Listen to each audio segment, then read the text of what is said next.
শৈশব মানে কেবল একটি বয়সসীমা নয়, শৈশব হল সীমাহীন স্বাধীনতা, নিষ্পাপ কৌতূহল আর শর্তহীন আনন্দের এক নাম। শৈশব মানে সামান্য কাচের মার্বেল বা কাগজের নৌকায় বিশ্বজয়ের আনন্দ খুঁজে পাওয়া। শৈশব মানে পড়ে গিয়ে হাঁটু ছিলে যাওয়া, আর পরক্ষণেই আবার নতুন উদ্যমে দৌড় লাগানো। শৈশব আমাদের শেখায় কিভাবে কোনো হিংসা বিদ্বেষ ছাড়া মানুষকে ভালোবাসতে হয়। আমরা যখন ছোট ছিলাম তখন ভাবতাম বড় হওয়া বুঝি খুব আনন্দের, যা খুশি করার স্বাধীনতা থাকবে, ঘুমানোর সময় নিয়ে কেউ শাসন করবে না। কিন্তু শৈশব পেরোনোর পর আমরা বুঝতে পারি, বড় হওয়া মানে কেবল বয়সের সংখ্যা বেড়ে যাওয়া বা শারীরিক বৃদ্ধি নয়। শহরের ইট পাথরের খাঁচায় বৃষ্টি প্রায়শই জলজট বা যানজটের অস্বস্তি নিয়ে আসে, কিন্তু আমাদের গ্রামীণ বাংলায়, বিশেষ করে খাল বিলে বৃষ্টির আগমন মানেই এক বিশাল উৎসব। গ্রীষ্মের তীব্র দাবদাহে যখন খাল বিল শুকিয়ে চৌচির হয়ে যায়, তখন বৃষ্টির প্রথম ফোঁটা যেন এক নতুন জীবনের বার্তা দেয়। খটখটে শুকনো বিল যখন বৃষ্টির পানিতে টইটম্বুর হতে শুরু করে, তখন প্রকৃতির প্রতিটি রূপ রং বদলে যায়।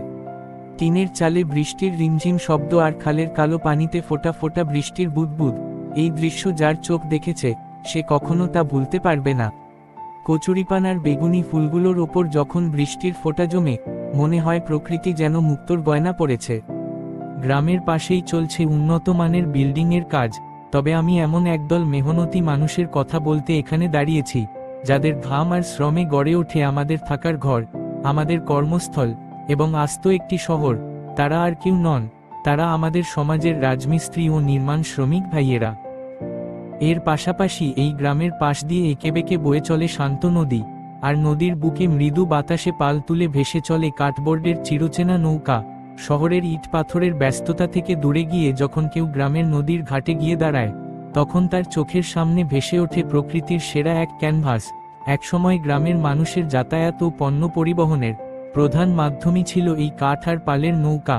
নদীর ধারে দাঁড়িয়ে ভেসে চলা নৌকার দিকে তাকিয়ে থাকা কেবল দৃশ্য উপভোগ নয়, এটি নিজের শিকড়কে নতুন করে অনুভব করা।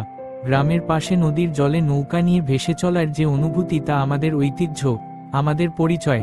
আসুন আমরা আমাদের দেশের নদীগুলোকে দূষণ মুক্ত রাখি, গ্রামের সৌন্দর্য রক্ষা করি এবং আমাদের হাজার বছরের লোকসংস্কৃতিকে পরবর্তী প্রজন্মের জন্য বাঁচিয়ে রাখি। সবাইকে অনেক ধন্যবাদ।